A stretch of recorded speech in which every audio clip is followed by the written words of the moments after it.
Good morning, students. Myself, Professor Aarti Prasad from Sagar Institute of Research and Technology College, Bhopal. And today's the topic is pin diagram of 8086 microprocessor, and the subject is microprocessor and microcontroller. And this is very useful for EX branch and EC branch. And now discuss what is microprocessor and some features of microprocessor. So first of all, Intel 8086 was the first 16-bit HMOS microprocessor developed.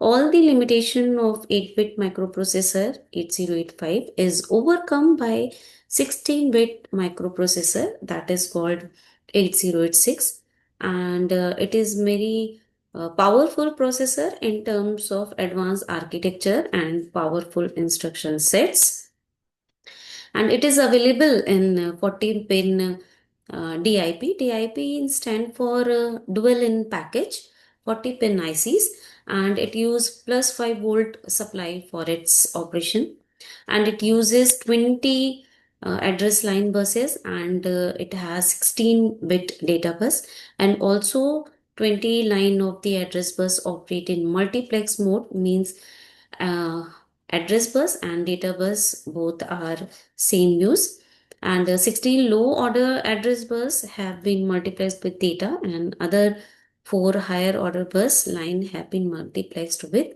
status signal. So this is the basically diagram of the 8086 microprocessor and pin diagram. So in this diagram you have seen this is 40 pin IC, 1 to 20 in left side, and the 21 to 40 is right side, and pin 1 and pin number 20 is used for ground. Pin number 40 is useful for VCC, and the power supply is plus 5 volt, and 21 pin is reset, and other pin is A19 to A16. Basically these are the A19 to A16. This is basically used for higher order line status pins, and it is multiplexed address and status pin. In first clock cycle contain address for the cycle, and rest of the pin contain status signals.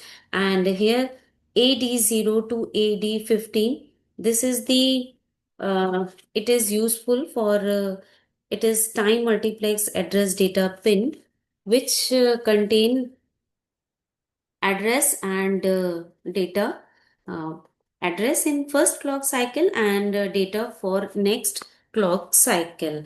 And then come to the NMI. This is non-maskable interrupt. It is used for interrupt signals, and then this is interrupt request INTR. Then pin number 19 is used for CLK, that is stand for clock. Basically, clock input provide the basic timing for processor operation and bus control activities. And then come to the, and in the right side, yeah, you have seen minimum mode and maximum mode. So in this pin is used for maximum mode, and this pin for minimum mode, and rest of the all the pin used for both mode, minimum mode as well as maximum mode. So this is the lock pin. Basically lock pin used for the logic 0 on lock pin is applied the system control bus. So system bus controller will not transfer the control of external address data and control bus to any other CPU which has placed a request for external task, and whenever log bus is 1, hence the bus control will transfer all the control of external lines. Then come to the BHE. What is BHE? Bus high enable, bus high enable. This is basically the system provide 1 megabyte memory in system, and this is physically organized as odd bank and even bank, and each of 512 KB address in parallel the processor, and the byte data with even address is transferred on D7 to D0, while the byte data will or odd address is transferred on D15 to D8 bus, right? And then RD bar, this is the read. It is used for read operation, and it is active low. Then it will be work. Then come to the this 50 pin number 31, that is hold, and pin 29 is used for WR. This is stand for write operation, and basically it is also low, active low. Then come to 28 pin memory and input output bar, and 27 number pin is DT oblique R. That means data transmit and data receiver. Whenever we used data transmit or receiver, this pin will be activated. And then come to the DEN, that is data enabled. It is used for valid data or address in this pin. And INT, interrupt acknowledge. When this pin is active low, it means that the processor has accepted the interrupt. ALE, address latch enable. This is used for demultiplex address and data lines, and this pin is active low. And this is the request grant pin, where used in maximum mode. And S2, S1, S0 is basically status signals, and this is used for or identity for which type of operation perform. And QSO means queue and status signal. This is the A16 to A90, which type of operation perform. So basically, A17 to A16, this is the combination and the functions.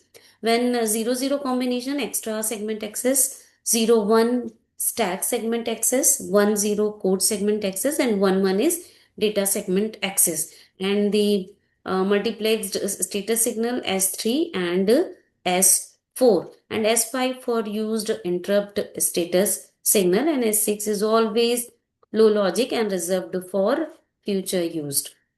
S2, S1, S0 is it is used for a status signal, and this is the combination. When all the pin is 0, so interrupt acknowledge, then read input output port, then write input output port, halt, code access, read memory, write memory, and passive state. So this is the combinations. And then come to the QN status. The signal indicate the status of the internal 8086 instruction queue, and these line give information about the status of the code prefetch queue, and these are active during the clock cycle, after which the queue operation is performed, and these are the encoded. And when both pins are 0, there is no operation. And when is 01, first byte of opcode from queue, 10 is empty the queue, and 11 is the subsequent byte from the queue. And this is the clock cycle which are used in microprocessor. Thank you.